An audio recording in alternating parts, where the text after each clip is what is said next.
on the weekend of, according to flight tracker data, on the weekend of March 7th, an FBI plane flew round trip from D.C. to Las Vegas, and you attended a UFC fight with Mel Gibson, and I'll show you that. Is that you, and is that true? Yeah, you want to know the difference? I live in Las Vegas. I'm allowed to go home. I didn't leave a congressional hearing early on an FBI jet to dodge questions. All right. Then on April 5th, you attended a hockey game in New York City. You don't live there, right?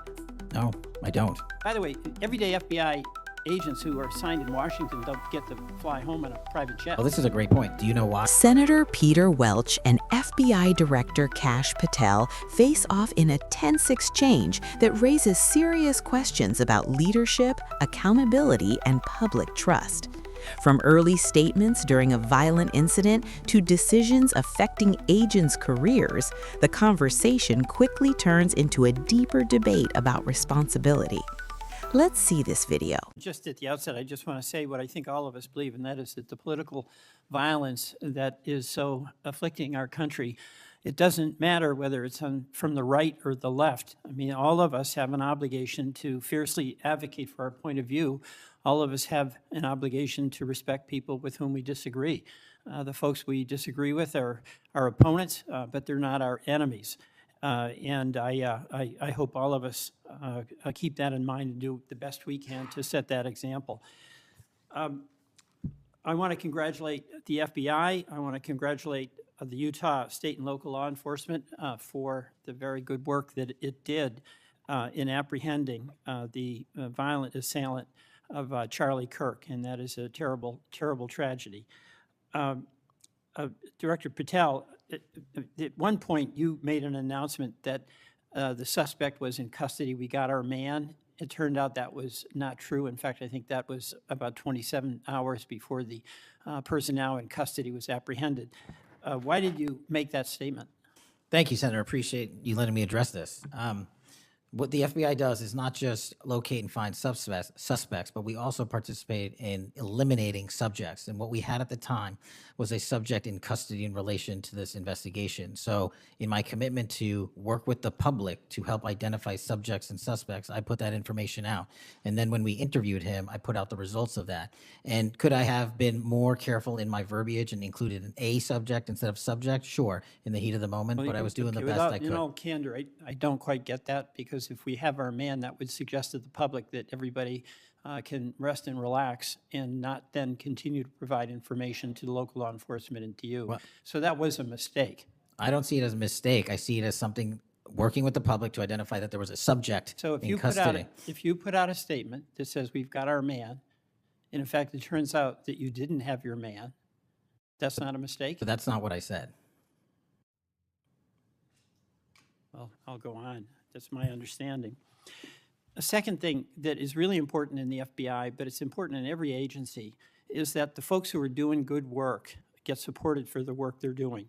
And a number of highly successful FBI agents have been let go. And I want to just ask you a little bit about that. You know who Brian Driscoll is, right? Yes. Yeah, okay. And my understanding is he served at the FBI for over 18 years. You agree? I believe that's accurate. Special agent in charge of the Newark office.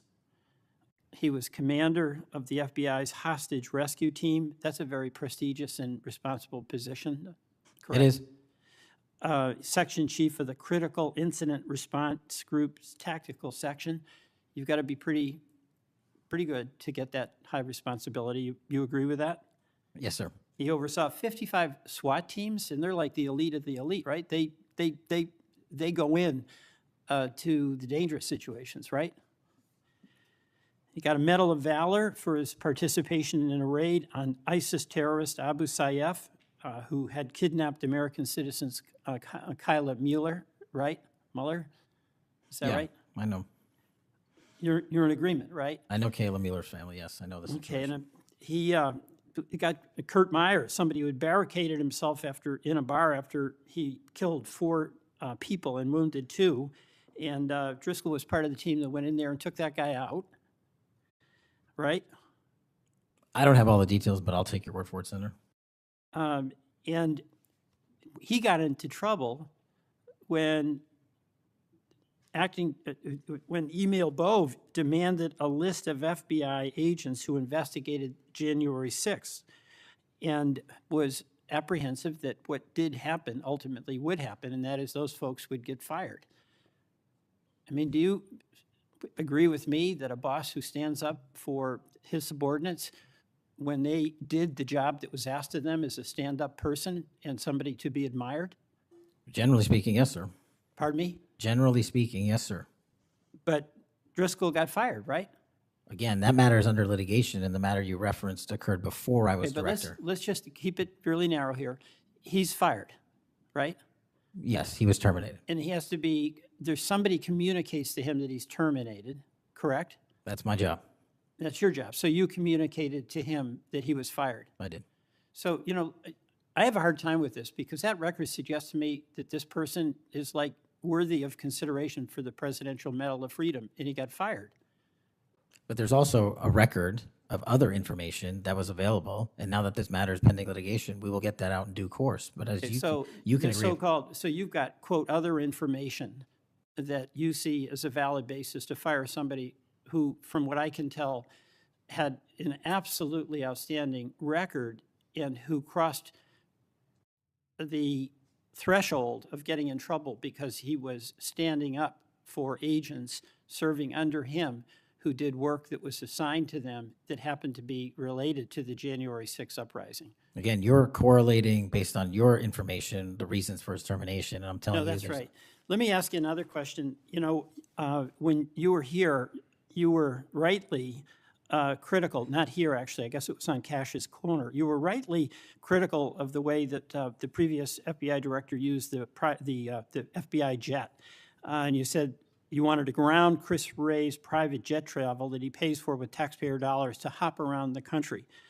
Let me ask you this. You know, on the weekend of, according to flight tracker data, on the weekend of March 7th, an FBI plane flew round trip from D.C. to Las Vegas, and you attended a UFC fight with Mel Gibson, and I'll show you that. Is that you, and is that true?